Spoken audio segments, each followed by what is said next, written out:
आपने अपना भारत देश जब स्वतंत्र हुआ 1947 से, तब से आपने देखा तो कोई एक लीडर के नेतृत्व में देश आगे बढ़ता है। शुरू में अलग था, पंडित जवाहरलाल नेहरू जी के नेतृत्व में देश जब काम कर रहा था, देश में जब ये लोग काम कर रहे थे तो सरदार वल्लभ भाई पटेल, बाकी के जो लोग बहुत से थे, उन्होंने सबने मिलके वो देश चलाया। उसके बाद लाल बहादुर शास्त्री, इनका नेतृत्व आया। उसके बाद इंदिरा जी का नेतृत्व आया। इमरजेंसी के वक्त इंदिरा जी को अपने देश के लोगों ने थोड़ा सा बाहर उनको हरा दिया था, वो खुद भी हार गई थी। लेकिन उसके बाद वापिस जो लोग इकट्ठा हुए अलग अलग पार्टियों के, जिसको हम खिचड़ी बोलते हैं, वैसा हुआ। वो गवर्नमेंट ज़्यादा चला नहीं, 2.5 साल के अंदर ही चुनाव हुए। वापिस इंदिरा जी का नेतृत्व में उनका करिश्मा था, उनके नेतृत्व में ही सरकार आई। उसके बाद राजीव गांधी के नेतृत्व में सरकार आई। और ये सब होने के बाद बहुत सालों के बाद मैं भी मेंबर ऑफ पार्लियामेंट बना 91 में, ये भी 91 में, हम साथ साथ, तब एक कांग्रेस थी, कांग्रेस के वे मेंबर ऑफ पार्लियामेंट के नाते हम वहाँ चुनाव जीत के गए थे। तब देखा था बहुत सालों से 1984 के बाद, ठीक तरह से सुनो, 1984 के बाद अपने देश में कोई भी एक ऐसा नेता कि उनके नेतृत्व में देश आगे जा रहा है, ऐसा कभी हुआ नहीं। अलग अलग गुट को एक करके देश को चलाने की कोशिश की गई। लेकिन 9 साल आपने देखे होंगे, उसमें नरेंद्र मोदी साहब का नेतृत्व में आज देश काम कर रहा है। वो बाहर भी पॉपुलर है, यानी अब्रॉड, बाहर अगर कोई भी देश में जाते हैं अपने भारत की तरफ से, तो सब उनको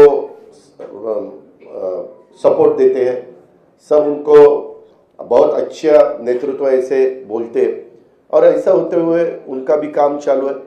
और ये काम करते वक्त आपने भी देखा वंदे भारत ट्रेन हो या अलग अलग बहुत से कुछ रोड्स हो, नेशनल हाईवे के जो कुछ काम हुआ है या 9-10 साल में, वह जो अगर आपने देखा बाकी की डेवलपमेंट के बारे में, ऐसे सब ठीक तरह से चालू है।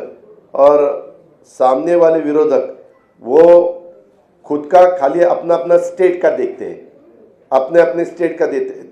एक कोई मुझे लीडर अपोजिशन में दिखाओ कि वो देश का सोचकर देश में काम कर रहा है, ऐसा कहीं दिखाई नहीं देता।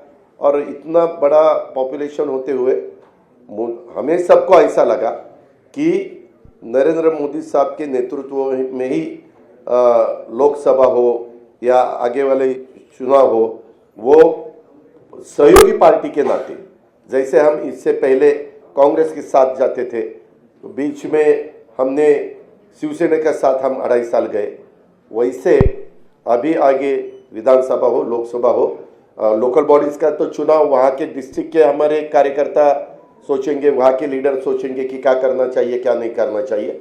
लेकिन स्टेट के और देश के जो चुनाव है उसके बारे में हम साथ साथ जाना चाहते हैं। और इसीलिए महाराष्ट्र के डेवलपमेंट के लिए और देश और मजबूत होना चाहिए और आगे जाना चाहिए। जो कुछ आज थोड़े बहुत प्रॉब्लम होते हुए वो सॉल्व करने के लिए भी सबने एकजुट होके उसका मुकाबला करना चाहिए। इसी माध्यम से हमने सबने मिलके ये डिसीजन लिया है, पार्टी के नाते हमने ये डिसीजन लिया है। और ये होते हुए पूरे विधायक हमारे साथ है, मेंबर ऑफ पार्लियामेंट हमारे साथ है, बाकी के पार्टी के वर्कर हमारे साथ है। इसीलिए आज मैंने डिप्टी चीफ मिनिस्टरशिप का ओथ ली। बाकी के हमारे सीनियर नेता और नया भी कुछ लोगों को हमने आज तक इस गवर्नमेंट में लेडी को प्रतिनिधित्व नहीं था, आगे शायद वो देंगे, लेकिन हमने वो भी सोचा। और यंग जनरेशन को भी हमने कैबिनेट मिनिस्टर के नाते, जैसे पहले मुझे याद है भुजबल साहब के नेतृत्व में हमने जब 99 में चुनाव लड़ा था, तब हम यंग थे, मैं आर पाटिल, दिलीप वळसे पाटिल, जयंत पाटिल हम सुनील तटकरे, हम सब ये लोगों को मौका मिला था। अभी वैसा ही संजय बनसोड़े हो या अपना आदित्य तटकरे हो या अनिल भाईदास पाटिल हो, ऐसे अलग अलग नए लोगों को भी हमने उसमें शामिल किया गया है। और उसमें ट्राइबल को भी प्रतिनिधित्व मिलना चाहिए, शेड्यूल कास्ट को भी प्रतिनिधित्व मिलना चाहिए, माइनॉरिटी को भी प्रतिनिधित्व मिलना चाहिए, लेडीज को भी प्रतिनिधित्व मिलना चाहिए। ऐसा सब सोचकर और ओबीसी को भी प्रतिनिधित्व ज्यादा मिलना चाहिए। ऐसा सब सोचकर हमने ये मिनिस्ट्री में मौका दिया है। और आगे भी जो हम जब बात सीएम साहब के साथ करेंगे, बाकी डीसीएम साहब साथ के करेंगे, बैठेंगे, तो बाकी के भी लोगों को और मौका देने की हमारी कोशिश रहेगी।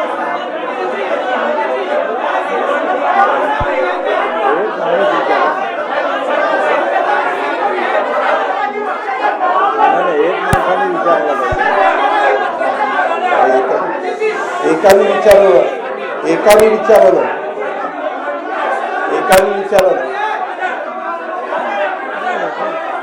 तो मग तुम्ही एकाने विचारा, मी विनंती करतो। मैंने जो कुछ कहा है वो सबके आपके सामने रखा है।